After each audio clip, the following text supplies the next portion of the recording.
Good evening, ladies and gentlemen. Please welcome the president of the Maricopa County Branch NAACP, Dr. Karen Harden.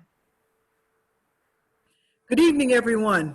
Thank you for joining us for our second Circle to the Cypher. This is a community conversation, and we want to let you know that the concept of the Circle to the Cypher is a concept created by Dr. Camilla Westenberg, who is the chair of our Political Action Committee, and she also serves as the second vice president for the Maricopa County Branch NAACP. Thank you for sharing your time with us this evening. You are in for a treat. The Maricopa County Branch NAACP is the largest NAACP branch here in the state of Arizona, as well as there are numerous branches across the state. And we want to let you know that the Maricopa County branch is over 100 years old.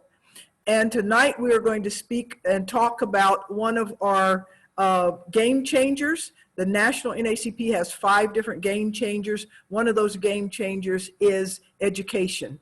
It is our understanding that through education, we can address racial inequality. With better education, it would lead to better employment leads to higher income can lead to higher and better health care. These are some of the inequities that exist in our society, and education is a fundamental way of addressing some of those issues. As we are approaching the general election, it is very important for us to understand the issues that are facing the educational arena. We all know that with the pandemic, this unprecedented pandemic has caused us to try to retool how do we teach our youth in the community. It is a great challenge for all educators, as well as it is a challenge for those who are on educational boards across the country, and especially here in Maricopa. The people who sit on the boards of these different educational units, they have the awesome responsibility of trying to understand what is the best way to educate the children, be advocates for the community, and also with this COVID condition, how can we teach our kids and keep them healthy and safe? It's our pleasure to have with us tonight Lindsay Love, as well as Devin del Palacio, who will talk with us about educational issues and how do we tackle this monumental challenge that we have. The NAACP is interested in equal opportunity in the field of education for all citizens. At this time, it is my pleasure, and once again, I want to thank our panelists, and I want to thank you for joining in, and I will turn the program over to our phenomenal Rocky Tyree, who will be your host and moderator for this evening. Thank you. Thank you, Dr. Harden, for that warm introduction. I'm extremely proud to serve as the MC for the second time, but this time on a community conversation on education. Events like this allow us to engage directly with community leaders, get out the vote, and stay informed about issues like education that directly impact Black and Brown communities of public schools, and have some type of governing board that conducts the official business of a district or a charter. So it's important for us to have this discussion on the future of public education with our leaders directly. During this discussion, attendees will be able to enter questions in the chat section, where selected questions will be presented during the audience Q&A section. So thank you to all of our guests for taking the time to attend tonight's event, and just be with us here on this wonderful evening while we go over these initiatives. It is my pleasure to introduce the minister, activist, and community organizer, Redeem Robinson. Redeem is the founder and pastor of the Ebenezer Church here in Phoenix, a new church plant in Phoenix that's an affirming, theologically progressive, and charismatic congregation with the traditional African-American Baptist A&E and Pentecostal vibe. He's also served in many ministry positions in Tucson, Baltimore, Eastern North Carolina, Minneapolis, and the Seattle, Tacoma, Washington area, and has been very active in community activism in many of these places. Redeem has a major passion for fighting for justice, equal rights, fighting against poverty, being the voice for the oppressed. Additionally, he's served in many musical capacities, which include being a music director and composer in the last 20 years.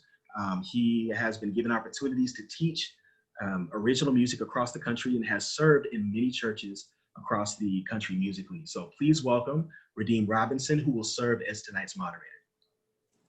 Thank you, Rocky. I'm honored to serve as tonight's moderator, where we will discuss issues related to education with school board members Lindsay Love and Devin Del Palacio. From the COVID-19 pandemic that has created the largest disruption of education systems in history to public funding, teacher resources, and more, we'll discuss why investing in education isn't just good for our students, but for all Arizona. Please welcome school board members Lindsay Love and Devin Del Palacio. So good evening, Lindsay and Devin. Thank you for agreeing to participate in tonight's From the Circle to the Cypher event. We are happy to have you in attendance. And tonight we will start the discussion with questions on key topics related to education that impact the greater Phoenix community. We'll end the discussion with questions from the virtual audience, and members of the Maricopa County NAACP branch will be monitoring questions as they come in. So those of you who are watching, feel free to enter your questions into the chat as they come to you.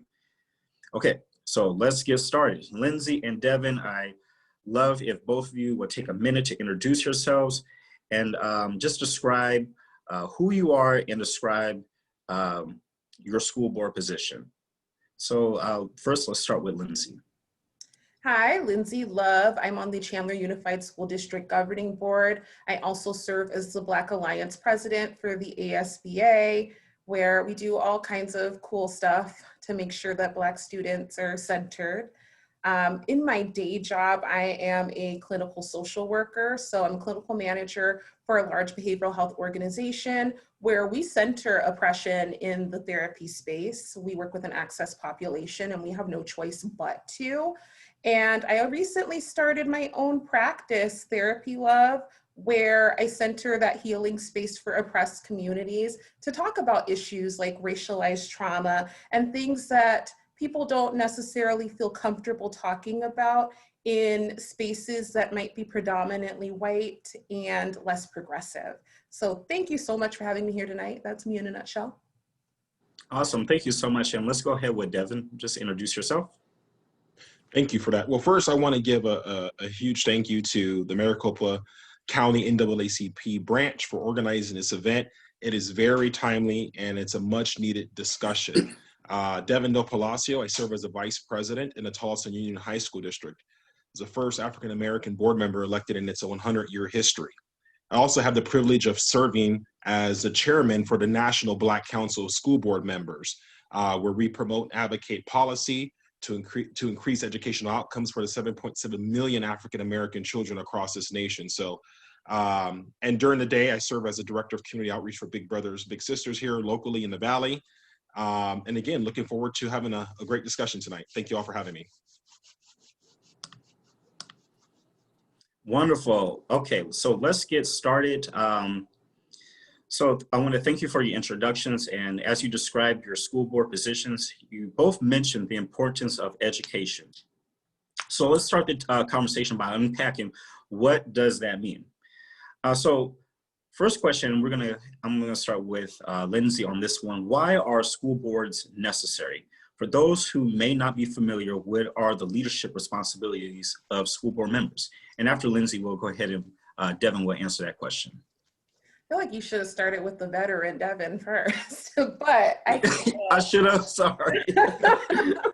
He's the veteran. Devin's the school board man. He's been doing this longer than me out here paving the way for me. So, but school boards are a very important part of our government. We are the part of government that is closest to the community. And so with school boards, we do a lot in terms of budgeting, making sure that we approve curriculum and also textbooks, which is also a pretty controversial topic when you think about that. But we listen and respond to the needs of the community, and we're more accessible. We go to the grocery store, right? And we show up at the bank, and people sometimes know who we are, which it can be great and, can be not so great depending on what's going on with our communities and our boards. And people email us, they call us, and they use us as a sounding board.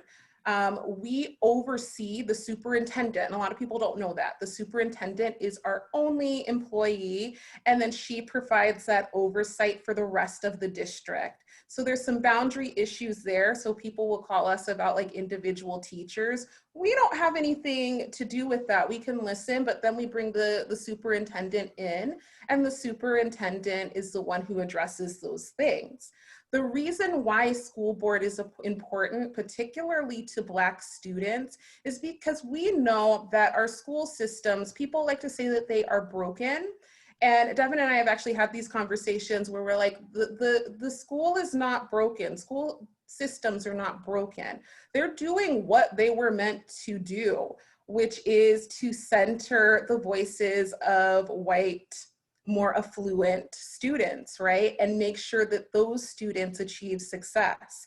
And anybody outside of that, it's a struggle, right? It's a race to the top, right? And so I think it's important for us to keep that in mind when we sit on these boards. We're not there to be tokens or to take up space. We are there to make sure that those voices are centered and that we are challenging those systems and breaking those systems so that all of our students, including our most marginalized, are centered and they have that access to the same educational opportunities as any white student would or any more affluent student would.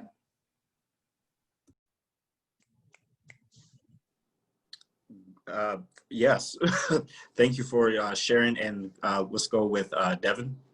Yeah, next time call me first. I don't have to follow Lindsay. That was awesome. Yeah. She was right on point. She was right on point, dropping jewels everywhere. And there's so much there to unpack. There's so much there to unpack. I'm watching you.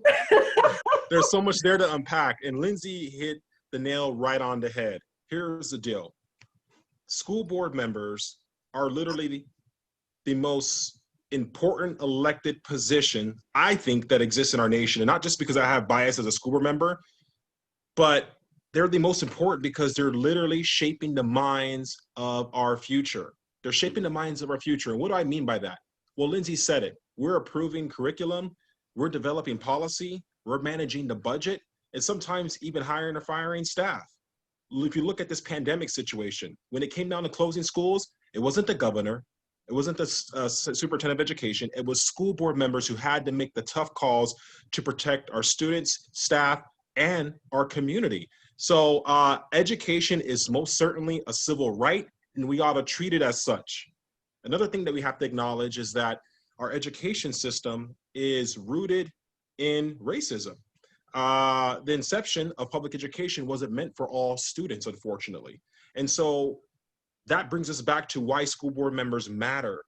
In order to dismantle the systemic barriers that exist within our public education system, we need school board members who are going to understand that, who are going to take this work seriously and do whatever they can to eliminate those barriers. So 70% of school board members nationally are white. Over 66% are male and retired. So there's not much diversity when it comes to school board members, and which is sort of my theory on why we haven't seen much change at the local level when it comes to public education. We have folks there who don't look like the current student body. And for the first time ever in America's history, over 50% of our students are students of color.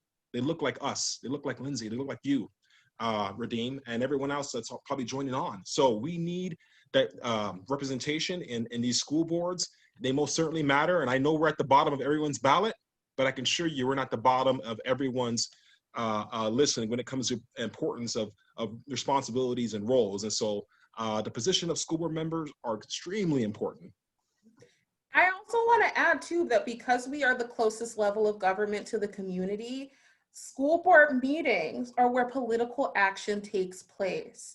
And we can predict what things like the 2020 election will look like based off of what goes down in school board meetings. And that is why people need to pay attention to school boards and school board members more, because we have some unique insights as to how this is all going to turn out and what the messaging is going to be. Absolutely. And I'm sure we had to move on to our next question, but I also want to mention, Radim, because this is so important. When you ask the question of why are school board members important? If you have a dysfunctional governing board or dysfunctional school board members, it can literally destroy an entire community. What do I mean by that? Well, a functioning board is directly tied to student outcomes. So the more dysfunctional a school board member is or inactive they are, you're not going to see those student outcomes increase. What does that mean? That means your neighborhood's not going to grow. People they're not going to want to move into that area. Businesses aren't going to want to come and open up doors in your community because there's no workforce for those jobs. So literally public education is at the center of what drives our economy, our state, our entire society. And at the table, at the decision-making table, are school board members who are overseeing budgets in the multi-millions. And so you want to be sure you know who these folks are and that you're voting for the right school board members to sit at these decision-making tables for you. Wonderful. Thank you for your responses. These are great responses. I hope everyone is taking notes on why school board races are important and just how important the school board members are. Because, you know, I think a lot of times we think that school boards are, we always think about the presidential races in U.S. and federal races, but we ignore those small but big positions like school boards. So let's continue this conversation. What is your own experience with public education? How has your own experience influenced your work as a school board member? And let's start with Devin on that. Well, thank you, Radim. So my experience with public education is this. My mom had me at a very young age. She had me when she was just 16 years old, which meant that she worked really hard to ensure that we had the necessities in our household. And because of that, that meant we were very transient. Wherever the work was, my mom had to go. So my experience with public schools is very transient. I actually attended 8 public schools growing up right here in the Valley, from South Phoenix to Central Phoenix to the East Valley to the West Valley. I've been all over, but my entire education career has always been in a public school setting. And so for me, this experience of having a seat at the table as a school board member is very, very personal. I actually remember an experience I had when I was in 2nd grade from a teacher at Kenilworth Elementary, and 2nd grade. Y'all remember the bubble test, right? Yes, we used to have to fill in the bubbles, the number 2 pencil, your state assessment test. Well, on those tests, you have to mark your ethnicity, right? And I raised my hand. I said, Miss, I have a question. So I'm Black and Mexican. What do I do? What do I select on my bubble test? And she said to me, Devin, don't be silly. You're a Negro. And I said, okay. So that means Black, right? So I just bubbled it in, and I was embarrassed. I never forgot that moment. I was embarrassed. My classmates were laughing. And, it was a whole ordeal that I haven't forgotten. I'm 33 years old now. I'm a 33-year-old grown man, and I didn't forget that experience. So for me, becoming a school board member is very personal in that I want to eliminate that type of culture, that bias that has plagued students for decades. And so my goal is really to create a more inclusive culture, a more equitable environment for our students, so that way they don't have to experience some of the things that I went through as a student here in the Valley. Well, for me, And Lindsay? I went to public schools, and I actually did not start out in public schools in Arizona. I started out in public schools in Maryland, like Silver Spring, and seeing the difference in how education worked back east and how it works here. And I've went to Chandler. I went to Hamilton. I graduated from Hamilton. I went through Bogle. I actually went to Kyrene when we first moved out here. So, which is like down the street from us, one of our sister districts. So the experience of moving from the East Coast, where my classmates and my teachers were heavily diverse, because we were like maybe like 5 minutes or so from the Washington, D.C. area.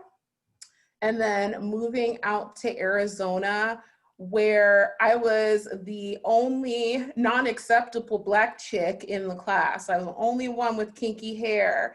I was the only one who, you know, was not mixed, you know, and that experience is very different because people tend to treat you like, you know, you are some exotic animal, right? And education in Arizona really does have a way of letting Black people know that they are anti-Black and they are proud of it, right? And I think that Devin and I probably grew up in an era where people trusted education, right? Our parents were taught to trust education. My parents grew up in North Carolina, right? They, you know, grew up during school integration, and they were taught, you know, even with those experiences, that you trust the teacher and you respect the teacher, right? And everybody grew up thinking that things were colorblind, you know, and it was great.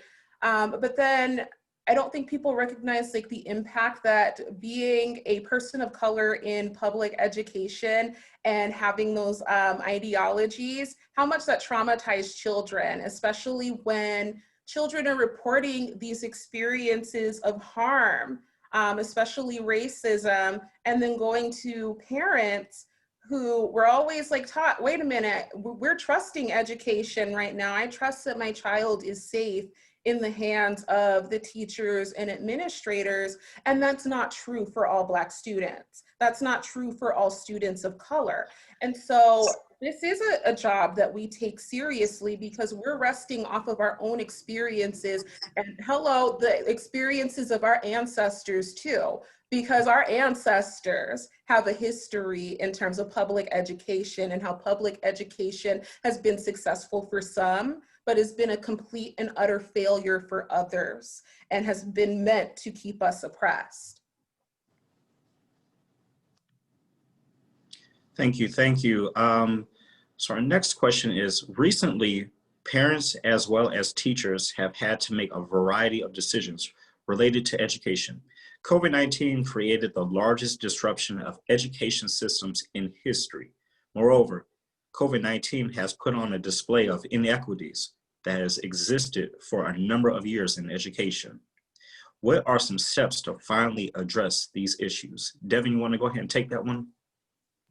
Yeah, thank you, Radim. So I'll go ahead and start off by saying this, that it's obvious that this pandemic, if there is a silver lining in this horrible tragedy, is that the inequities that a lot of us, as you said, have been talking about, have finally had a light shown on it, right? We weren't lying. We weren't making this stuff up. The inequities are very real. And so finally, it took a pandemic, it took a public execution, by a law enforcement officer to get caught on camera for people to actually move towards, well, maybe there is something here. And so the conversations I've been having with my colleagues, Radim, in terms of equity and what can we do is this. What we need right now is a commitment from everyone involved in education that we cannot and we will not go back to the way things were. For us to return to the quote unquote normal would be a missed opportunity to address the inequities that exist, right? And what equities are we talking about? Well, all across the board. Obviously in education, with staffing and resources, access to healthcare, housing, economic stability, all of it needs to be addressed. If we return to normal without addressing these issues, we're no better off than where we were before the pandemic. And so I think there's a small window for us to take advantage of this time period to really change the landscape and how we view and how we operate within public education. So one of the initiatives that I've been focused on, or actually that I'm co-chairing right now at the national level with the National School Board Association, is called the DIRE Initiative, which stands for Dismantling Institutional Racism in Education finally we're seeing education organizations finally we're starting to see that they're acknowledging that there's an issue that exists within the system, which is the first step. You have to first acknowledge there's a problem before you could find a solution. And so we're addressing this at the national level in hopes of really driving change down to the local level. And so that's just one of the initiatives that's coming out of this. But it's not just urban issues, it's rural issues as well. How long have our rural brothers and sisters have been talking about the lack of access in terms of infrastructure with the digital divide and digital access, right? And then, you know, the pandemic hits and everyone acts like they didn't know about it. So again, there are many issues that we need to address, and they need to be addressed prior to going back to the quote unquote norm. And Lindsay? I think Devin's right. We've been talking about equity, diversity, and inclusion. We've been anti-racist. We've been talking about social emotional learning, social determinants of health, access to healthcare. So we've been acknowledging these things, but prior to COVID, we met some of our greatest backlash in talking about these things, being called Marxist, being accused of indoctrinating children when all we were trying to do was stand up for what is right for all students, particularly those students whose parents don't have the luxury of missing a shift or missing a meal to come down to a school board meeting and tell us what the deal was. We've centered those voices and have met great backlash. And I think that everybody did have kind of like a moment of awakening. But now that we're going back to schools, we've now readopted this messaging of returning back to normal and this culture of excellence, which is a very westernized white lens of what excellence is. And it's based on that testing and assessment data. My meeting last night, which is probably one of the second meetings that we've had since the kids have started returning back to school and everything hasn't been COVID, was talking about the metrics and how we can adjust the metrics so that things look good. And a lot of our funding is tied to these metrics and this very westernized lens of education. That is something that we need to fix. We know that we've been through a global pandemic and it has caused crisis and devastation among our families and among our children and our teachers. And the insinuation that we still, after being on lockdown and all of the trauma that came with that, have to focus on meeting metrics and getting kids to take the PSAT and all this other crazy stuff weeks after they've returned to school. And oh yeah, COVID isn't going anywhere, is absolutely ridiculous. And we need to stop talking about excellence and start talking about equity, social emotional learning, and trauma-informed approaches to reaching our students. Thank you for that response. So we actually have a question for Devin from the audience. My son is a student in the Leadership Academy at West Point High School. What are the initiatives you are working on in the Tolleson District to address inequities between our neighborhoods in the Tolleson-Avondale area? Well, first of all, great question, Ms. Lewis. And I'm glad your son's in the Leadership Academy at West Point. I fought really hard for the partnership with Luke Air Force Base so that our kids could have a pathway towards developing leadership skills. And also, if they want to, a pathway towards the actual West Point Academy.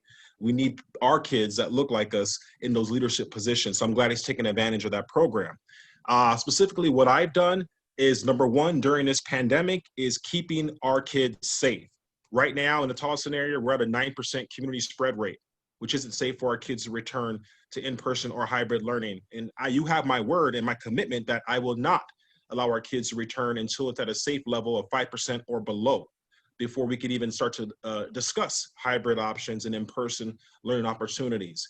Outside of that, I've been really focused during this time on bringing forth anti-racist policy, which includes culturally relevant curriculum, assessing our curriculum, the development of African-American, Hispanic American studies to give our kids the knowledge they need to feel empowered about their history and their ancestry and their contributions to this country. So those are just a few things I'm working on currently. In the past, I've introduced anti-hate speech policy and other various initiatives to help celebrate the diverse contributions that a lot of our kids in our district have made in our community. And so equity is not just a cute word for me. I literally take this work serious. I work across the nation and look for best practices, and I bring them back specifically to Tolleson Avenue area and try to implement them for our kids. So those are just a few things that I'm doing for our area and our district. And I'm going to continue to push the envelope. I'm going to continue to push for better facilities for our children, because I also believe it's important to also look at the environment in which our kids are learning in, which is why we created West Point High School. As you notice, it doesn't look like all the other high schools. It doesn't look like a prison. It doesn't look like a jail. There's tons of windows. It's an inspiring environment to learn in. Just, I know I'm bouncing all over the place, but I'm thinking about these initiatives that I've had a hand in. Another thing that I'm really big on right now is creating a pipeline of diverse leadership.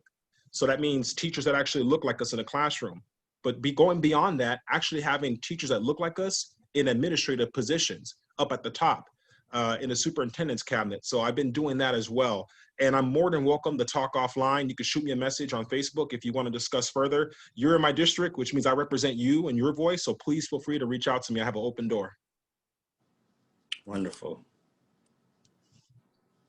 Actually, we have another question from the audience. This question is for both Devin and Lindsay. And we're going to start with Lindsay first. What should community members be asking and demanding of our school board members to advance our equity goals? That's from Danielle. So here is the problem with a lot of schools and their equity initiative. And, I want to be clear. I'm not talking about Chandler. We're great. But here's the problem, right? I think that it has become on trend to talk about equity, but you're not really embedding it into your core values, your mission, your vision. It's just a word, but there's no actions that align up to it.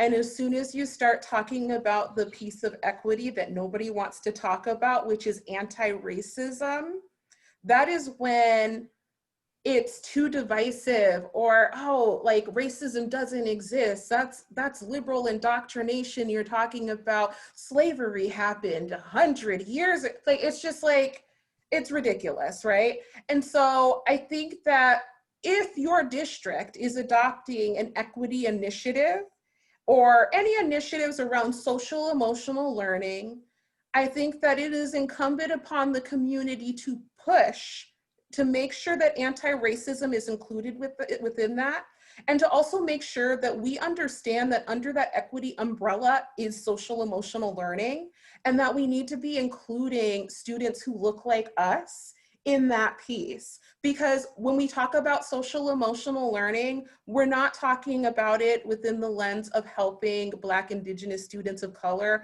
We're talking about white children, and we've excluded children of color from mental health, from suicide narratives, and we tend to punish them as opposed to making sure that we are intervening and supporting them at the rate that we do our white students. And so I think those are things that we need to push. I think that sometimes it's easier for us to sit in meetings where nobody is attending or nobody has submitted any public comments because nobody is there to check us, right? And sometimes it is easier to kind of slip into like that rubber stamp for the superintendent, right? But the community needs to push us on a few things regarding equity and diversity and inclusion, regarding social emotional learning, and to make sure that all of our students have that access to a quality education.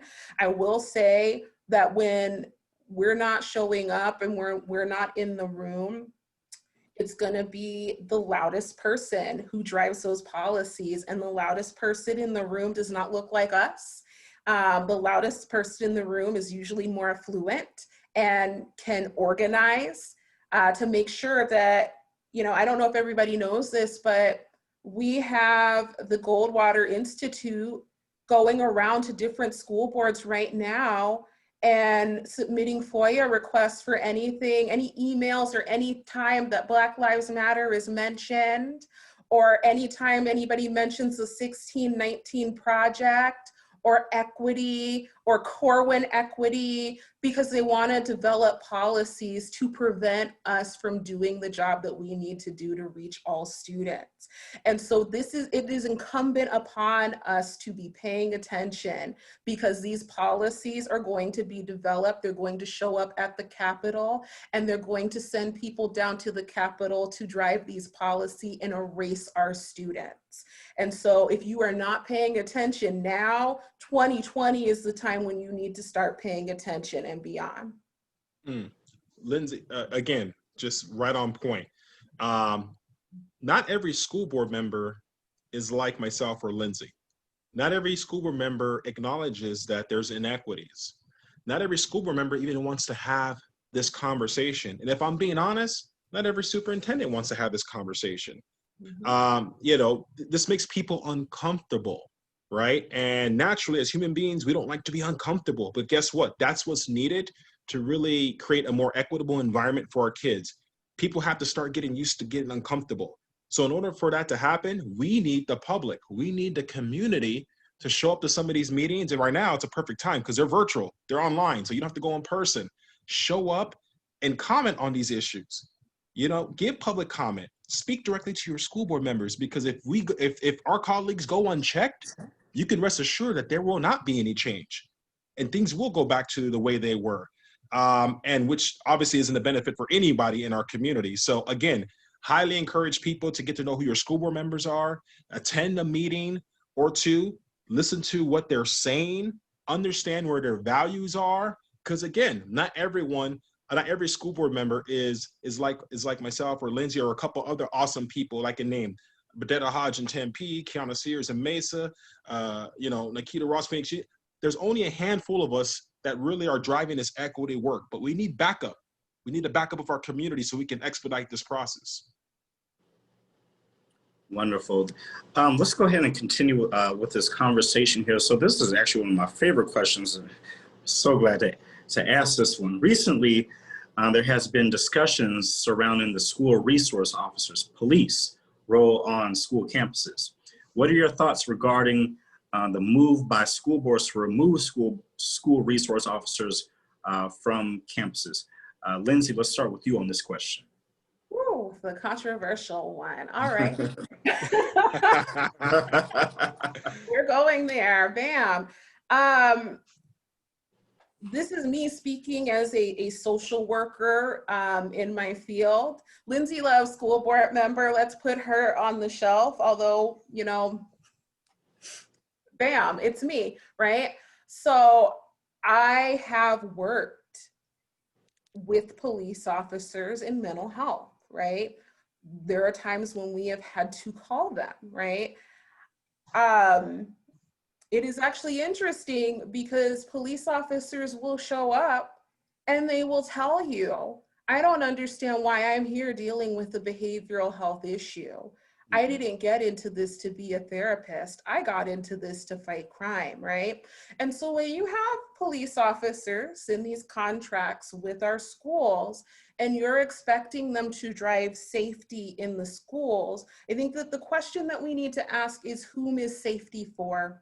And when you talk to a lot of people, they have these really crazy ideas about, oh, safety is to protect students from mass shooters, or, you know, to protect them from the crime that happens around the district. There have been no SROs that have stopped a mass shooting to my recollection. I don't know about y'all, right? But what we know is that school resource officers are actually there to protect teachers and to keep our students in line, right? And they're not just keeping any students in line, they are keeping Black, Indigenous students of color in line. And let's not even talk about our SPED students and our LGBTQIA students. So they are there to uphold law and order for our most marginalized students. While I get that, yes, like there are some safety concerns that take place around schools, I'm not sure that school resource officers are it. And I'm not sure that we should be inviting school resource officers to deal with behavioral health issues or calling them into classrooms to remove students. I am more of the opinion that we need to increase our social workers and counseling departments in terms of that conversation of safety for our students. I've also heard people say, oh, it's helpful when, you know, we have a school resource officer there and students are reporting some kind of sexual assault or child abuse. Let me tell you this, that is not helpful. I have sat in the room while children are reporting things that have happened to them, and police officers are an immediate escalating presence. They do not, and they are not empathetic in taking these reports. It is not like the Olivia Bensons that you see on Law and Order or anything like that. They interrogate our students, and they do not make our students feel safe when reporting these things on site. And another thing, when we're talking about racialized trauma, police officers, let's talk about that foundation of why police officers were created. They were created to target our bodies. And that is ingrained in their very foundation. So I celebrate districts who are looking at different ways and different means to preserve the safety of our students that don't have anything to do with cops. Thank you for your response. Devin? Yeah, I'm just going to piggyback on exactly what Lindsay said. Listen, the issue of SROs has been researched extensively, and there has been no documented reports or research that shows that campuses, students, or anyone on faculty are safer when there's an SRO on campus. There's no research that proves that theory. Now, there are two sides of this coin. There are some schools where they don't mind having SROs. Some of the students like them. But then on the other side of the coin, they are a real issue for all the reasons that Lindsay just went through. There are some districts that have canine dogs. Obviously, a lot of districts have SROs in full regalia, you know, with the bulletproof vest on and weapons. And so if you're going to continue, if you really want, if school districts want SROs on campus that badly, then let's reimagine what they look like. Can't they be plain clothed? Do they have to be present on campus the entire day? Perhaps maybe they could just have a role in which they're, you know, that doesn't look like the same role that they're currently being utilized in. So I would ask, you know, my fellow colleagues in the school boards to look at that. I know we're looking at it in the Tulsa Union High School District. We've had debates on it, on whether we should keep SROs or not. And another question that you have to ask yourself is budget. What could we do with this budget that we utilize for SROs? Could we use those monies to hire, you know, counselors, other therapists, mental health professionals, nurses? Not every school has a nurse on every campus. Can we look at that money to, you know, to fund a pipeline of diverse teachers that actually look like our students? So there's a lot of different things that, you know, that we can utilize that funding for if we didn't have SROs on campus. And so again, it's just important to know that there's no research or there's no study that's been done that has proven that having an SRO on campus makes schools any safer. And to Lindsay's point, they haven't prevented any of the mass shootings that we've experienced in these past couple of years, unfortunately. And so the only way that can change is if community members and students speak up, right? We got to hear from the community members. We got to hear from our students on how they feel about this issue. Sometimes as adults, you know, we forget that our number one client, our number one customer, are our students, are the youth. We got to listen to our kids and how they feel on this subject. But I agree with Lindsay on this. I mean, you know, there's other ways we can serve our students besides having an armed guard on campus.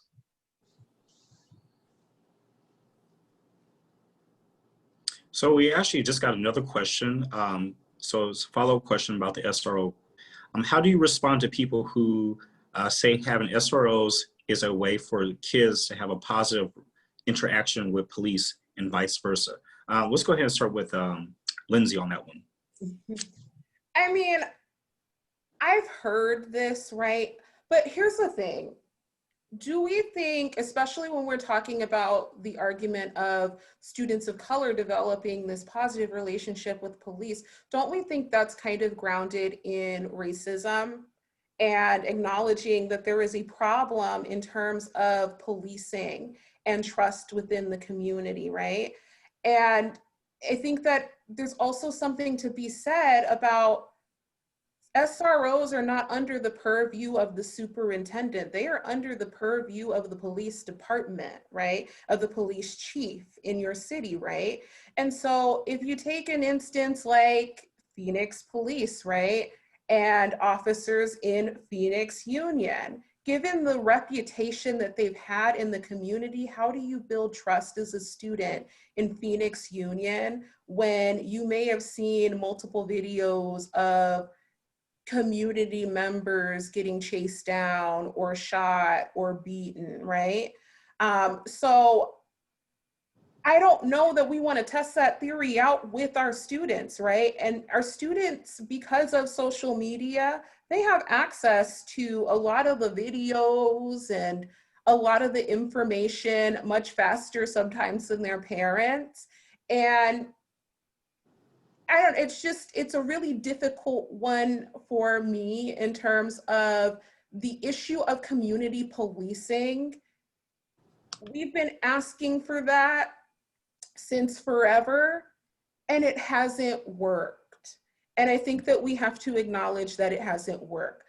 All of the equity training and diversity training and training our cops on mental health, it has not slowed down our most recent rash of police shootings. It certainly did not save Breonna Taylor's life.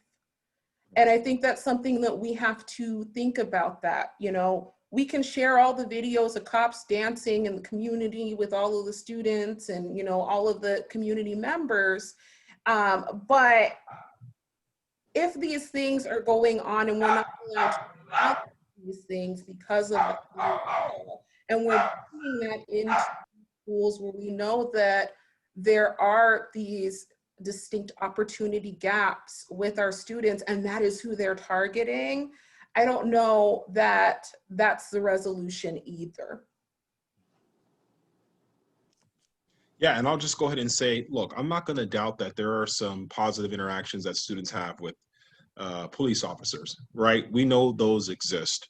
But I think there's a space for that to happen, maybe outside of the school grounds. As I mentioned earlier, I work for Big Brothers Big Sisters, and we have a great program where kids can actually get mentored by police officers, firefighters, or any first responder or anyone with the badge. And so I think these interactions can happen outside of the school campus, right?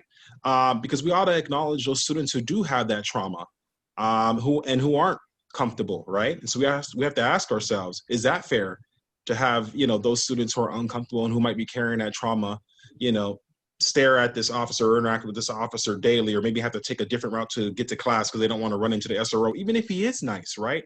We know there's underlying trauma that exists. And so I think we just ought to be mindful of that and look for other ways to help foster those relationships maybe outside of school. There's a whole first responders program for children if parents really want to work on that. You know, bringing it into our schools, though, where we already see a significant amount of our students of color being pushed out, you know, I'm just not with it. Another thing I want to mention, Radim, and this is very important, this is something that the community can do. This is something that the community can ask of its board members.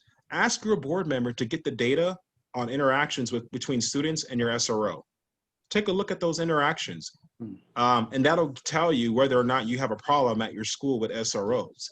How many interactions are they having with SROs, and what are those reasons, right? And so you got to ask your school members for this data, because you know, this isn't something that they're just going to throw out to the public, right? So you have to know what questions to ask, and that's one question that you can ask your local governing board members to find out if there's a real issue in your district. Because remember, you have to first find the issue and acknowledge the issue before you can pair it with the solution.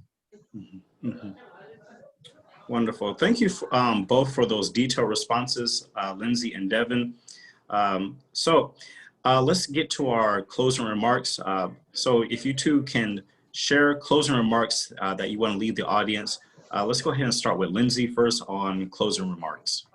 Yeah, thank you so much for inviting me here today. I could talk about school board all day and all night, which is exactly what we did.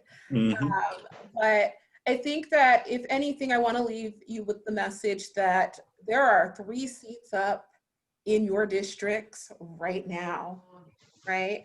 And if you are not paying attention to those elections and you are just focused on the presidential election, which, you know, we're all paying attention to that, but pay attention to your school board races. Ask these people what their stances are on SROs, on equity, on, you know, metrics, all of these things. Ask them what their platform is and make informed decisions. You know, link up with some teachers in your community too. They got the buzz on who the candidates are, teachers that you trust. Link up with them and to ask them what they need and which candidate they feel will be able to provide that opportunity for them and the students, right? So please look at them. We also have some really great writing candidates too. Learn how to spell their name appropriately. Send them an email and write them in if you choose to. This is the only way that we are going to make change. And this year is important because, like I said, there are 3 seats up, right? And 3 seats matter. They can really shift the board, right? And I think it's more important now because COVID is not over. It's not over, and our districts are going to be called upon again after this to make the challenging decisions, right? So please pay attention to those decisions. Talk to your people, reach out to your LD, do whatever you need to figure out who you can get on the board that best represents you and your family. Wonderful, wonderful. And Devin? Again, thank you to the Maricopa County NAACP branch for hosting us tonight in this awesome conversation. Like Lindsay, I could sit here all night and chop it up about school board members, education policy, and what we need to do to address the inequities. This is obviously our passion. Look, we just have to remember that education is a civil right. Public education is a civil right, and it must be treated as such, period, okay? And so we all have a hand in this. School board members, community members, parents, right? It's going to take all of us to come together to really dismantle these inequities that exist within the system. But again, ask those tough questions. Get to know who your school board members are. Get to know who the candidates are and why they're running, right? And then support those folks down the ballot. We talk so much about the federal election, but the local elections is where you're going to see change immediately. And remember what I said earlier about school board members and having functional school board members and what that means for a community. It can either make or break it. And remember, these are the folks that are shaping the minds of our future. So let's pay attention to who they are, what they're doing, how they're doing it, and why they're doing it. And so I hope this isn't the last discussion. We need to continue to have these courageous conversations because that's what it's going to take to really move the needle for our students. And so I hope we can all stay connected. I'm available to chat on Facebook, Instagram, wherever you're at. Please reach out to me. I have an open door, and let's work together to figure this out. Thank you for having me. Lindsay and Devin, thank you for taking the time to participate in tonight's event. We appreciate you sharing your responses with the community. It was a pleasure serving as the moderator for tonight, and I'm going to leave you in the hands of Rocky. All right, that was a wonderful discussion, much needed. Thank you again to the panelists. Ladies and gentlemen, we have a special guest in the house tonight, so please welcome Tori Masters, a spoken word artist, MC, as he recites another incredible piece. We're really excited to have him back. So shout out to Tori Masters. Go ahead and take it away, Kim.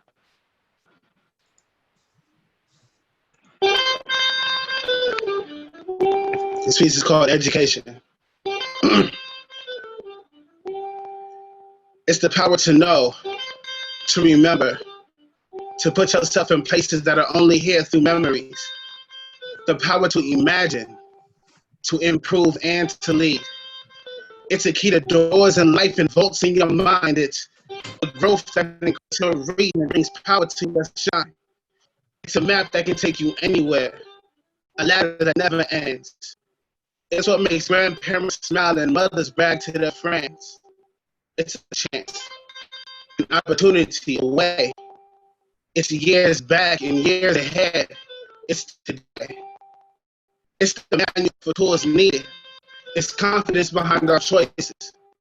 It's the ambition behind our goals. It's young black voices. It's education. Thank you.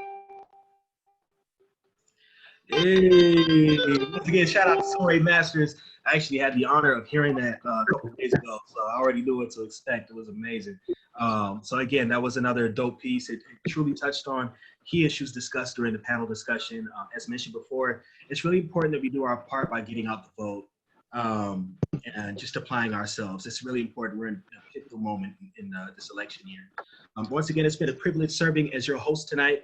And now it's time for me to turn over the program to Maricopa County Branch NAACP Second Vice President and Political Action Committee Chair, Dr. Camilla Westenberg. It's been a pleasure serving as your MC. This is Jacob Rayford, also known as Rocky Tyree. Y'all have a wonderful Thursday. Good evening, everyone. The focus this evening, the game changer, is education. And I am an educator, 72 years old, and have taught from kindergarten through college. Having attended all of my educational experiences in an exclusively Black environment. And so I know the difference of being in an educational system where you are valued and you see teachers who look like you and principals who look like you, compared to being in a system where you do not.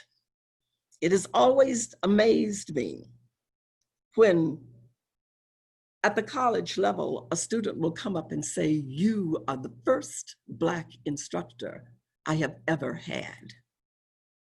I find that absolutely amazing.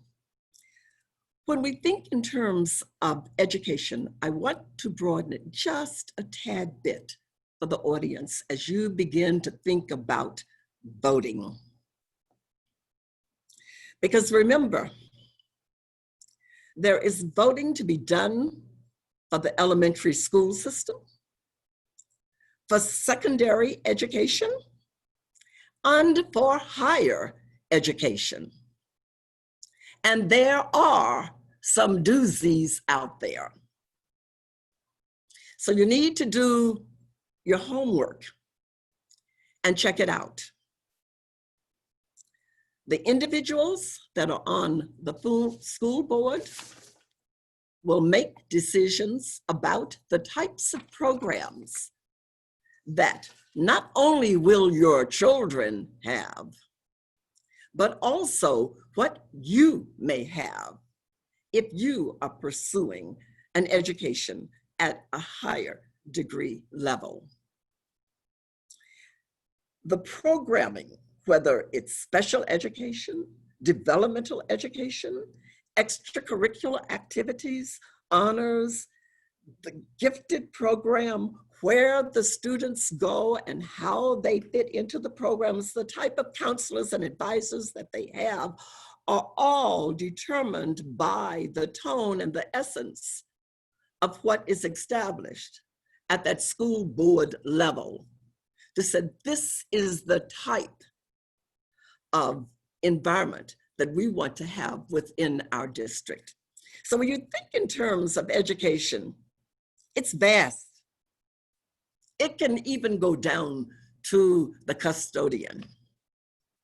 That can make, and I can think in terms of one situation where it really did matter.